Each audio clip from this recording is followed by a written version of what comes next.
മലപ്പുറത്ത് 40 കുപ്പി വിദേശ മദ്യവുമായി ഒരാൾ പിടിയിൽ. നിലമ്പൂർ കക്കാടംപൊയിൽ സ്വദേശി രാജേഷാണ് എക്സൈസിന്റെ പിടിയിലായത്.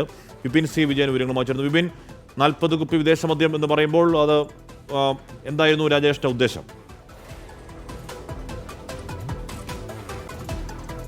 അഷ്മി, വിദേശ മദ്യം വിൽപ്പനയ്ക്കായി സ്കൂട്ടറിൽ കൊണ്ടുവരുമ്പോൾ വീടിന് സമീപത്ത് വെച്ചാണ് രാജേഷ് പിടിയിലാകുന്നത്. ഇന്ന് രാവിലെയാണ് പിടിച്ചത്.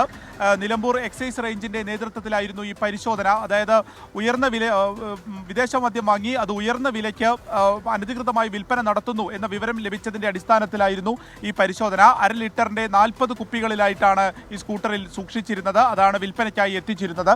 കുറച്ചു കാലമായി തന്നെ ഈ വിൽപ്പന നടത്തുന്നുണ്ട് എന്നുള്ള രഹസ്യ വിവരമാണ് ലഭിച്ചത്. തിരുവമ്പാടിയിലെ ബിവറേജ് ഔട്ട്ലെറ്റിൽ നിന്ന് വാങ്ങിവെക്കുന്ന മദ്യം രാവിലെയാണ് ഈ കക്കാടംപൊയിലിന്റെ ഏരിയയിലേക്ക് കൊണ്ടുവരുന്നതും അവിടെ നിന്നും ഇത് വിൽപ്പന നടത്തുകയും ചെയ്തത്. ഈ വാടക വീടാണ് കക്കാടംപൊയിലേത്. അവിടെ വെച്ചിട്ടായിരുന്നു ഈ വിൽപ്പന. അപ്പോൾ ഇത് ലഭിച്ചതിന്റെ അടിസ്ഥാനത്തിലാണ് മറ്റ് നടപടികൾ, ഇതുമായി ബന്ധപ്പെട്ടുള്ള നിയമ നടപടികൾ എക്സൈസിന്റെ ഭാഗത്ത് നിന്ന് ആരംഭിച്ചു കഴിഞ്ഞു. ആഷ്മി. ഓക്കെ, വിപിൻ സി വിജയനാണ് ആ വാർത്തയുടെ വിവരങ്ങൾ നൽകിയത്. വിൽപ്പനയ്ക്കായി കൊണ്ടുവന്ന വിദേശ മദ്യം തന്നെയാണ് എക്സൈസ് പിടികൂടിയത്.